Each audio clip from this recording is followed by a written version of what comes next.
கோழி மிளகு வறுவல் தான் பண்ண போகிறோம். ரொம்ப ஈஸியான ரெசிபி, ரொம்ப குயிக்காகவே செஞ்சிடலாம், ரொம்ப டேஸ்டியாகவும் இருக்கும். கண்டிப்பாக ட்ரை பண்ணுங்கள். அதுக்கு ஃபஸ்ட்டு ஒரு பேன் வச்சு அதில் கொஞ்சம் எண்ணெய் சேர்த்துக்கலாம். எண்ணெய் சூடானதுக்கப்புறம் கொஞ்சம் ஒரு 3 கிராம்பு, 3 ஏலக்காய், ஒரு சின்ன துண்டு பட்டை இதெல்லாம் போட்டு பொரிய விடுங்க. அது ஓரளவு பொரிஞ்சதுக்கப்புறம் ஒரு 2 பெரிய சைஸ் வெங்காயத்தை பொடிசாக கட் பண்ணி வச்சுருக்கேன், அதையும் இது கூட ஆட் பண்ணிக்கலாம். வெங்காயம் ஆட் பண்ணிவிட்டு அது கூட கொஞ்சமாக சால்ட்டு போட்டு வதக்கணுன்னா வெங்காயம் சீக்கிரமாக வதங்கிடும். அது ஒரு 2 நிமிஷம் வதங்க விடுங்க. வெங்காயம் நல்லா வதங்கி இந்த மாதிரி கண்ணாடி பதம் வந்ததுக்கப்புறம் இது கூட இஞ்சி பூண்டு பேஸ்ட் ஆட் பண்ணிக்கலாம். இஞ்சி பூண்டு ஒரு 1.5 டீஸ்பூன் அளவு ஆட் பண்ணிக்கோங்க. இஞ்சி பூண்டு பேஸ்ட்டு போட்டோன்னே அடி பிடிக்கும். அடி பிடிக்காத மாதிரி நல்லா கிண்டி விட்டுக்கோங்க. கிண்டி விட்டு இஞ்சி பூண்டோட ஸ்மெல் போன அப்புறம் ஒரு 2 பச்சை மிளகாய் சின்னதாக கட் பண்ணி வச்சுருக்கேன், அதை ஆட் பண்ணிக்கலாம். அது கூடவே 2 காஞ்ச மிளகாவை ஆட் பண்ணி அதை ஒரு நிமிஷம் நல்லா வதக்கி விடுங்க. இப்போ பாருங்கள், நல்லா வதங்கிருச்சு. இந்த ஸ்டேஜில் நம்ம இது கூட 2 டேபிள் ஸ்பூன் ஜீரகத்தூள், இன்னும் 2 டீஸ்பூன் மிளகுத்தூள், 2 இல்லை 2 டீஸ்பூன் போட்டுக்கோங்க காரத்துக்கு ஏற்ற மாதிரி. மிளகோட காரம் தான் இதில் அதிகமாக இருக்கணும், ஏன்னா இது மிளகு கோழி வறுவல்ன்றதுனால நம்ம இந்த 2 பொடி மட்டும் தான் போடுவோம். கூட கொஞ்சம் ஒரு 1/4 டீஸ்பூன் அளவுக்கு மஞ்சள்தூள், இவ்வளோ தான் இதில் ஆட் பண்ணக்கூடிய மசாலா.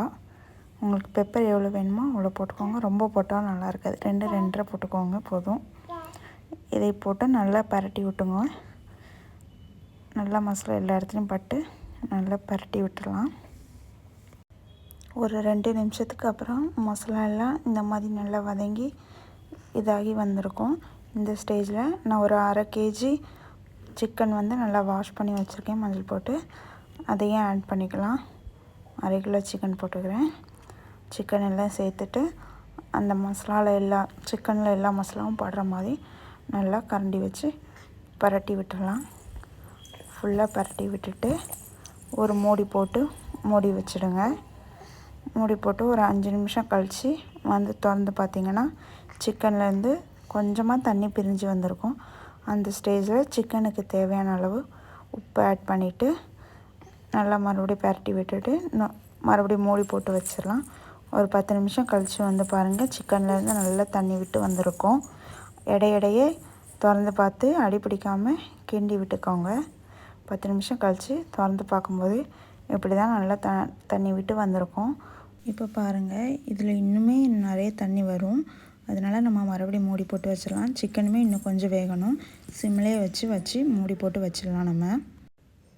இப்போ கொஞ்ச நேரம் கழித்து திறந்து பாருங்கள், இன்னும் நல்லா தண்ணி விட்டு வந்திருக்கு. இப்போ சிக்கன் வெந்திருக்கா இல்லையான்னு பாருங்கள். சிக்கன் நல்லா வெந்திருந்துச்சு அப்படின்னா ஹை ஃப்ளேமில் வச்சு அந்த தண்ணியை வற்ற வச்சு எடுத்துக்கோங்க. இல்லை வேகலை அப்படின்னா சிம்மில் வச்சு மறுபடியும் மூடி போட்டு விட்டுருங்க. அப்படியே நல்லா வெந்து அந்த தண்ணியெலாம் சுண்டி இழுத்துடும். இப்போ திறந்து பார்த்திங்கன்னா சிக்கன் நல்லா வெந்து தண்ணியும் நல்லா வற்றி வெந்துருச்சு. இது பார்க்க நிறைய இந்த மாதிரி இருக்கும், ஆனால் நீங்கள் இது பரட்டி விட்டிங்கன்னா கரெக்டாகிடும். அது ஆறுனதுக்கப்புறமுமே இன்னும் கெட்டியான மாதிரி இருக்கும். அதனால் இந்த ஸ்டேஜ் நமக்கு போதும். சிக்கன் மட்டும் வெந்துருச்சான்னு பார்த்து நீங்கள் நல்லா இதை பரட்டி விட்டுட்டு மேலே கொஞ்சம் வேணால் மல்லித்தழை போடணுன்னா போட்டுக்கோங்க. இதை அடுப்பை ஆஃப் பண்ணிவிட்டு அப்புறம் நீங்கள் வேறு பாத்திரத்துக்கு மாற்றி சர்வ் பண்ணிக்கலாம். கண்டிப்பாக நீங்கள் இதை ட்ரை பண்ணி பாருங்கள். ரொம்ப ஈஸியாகவும் இருக்கும், டேஸ்ட்டாகவும் இருக்கும்.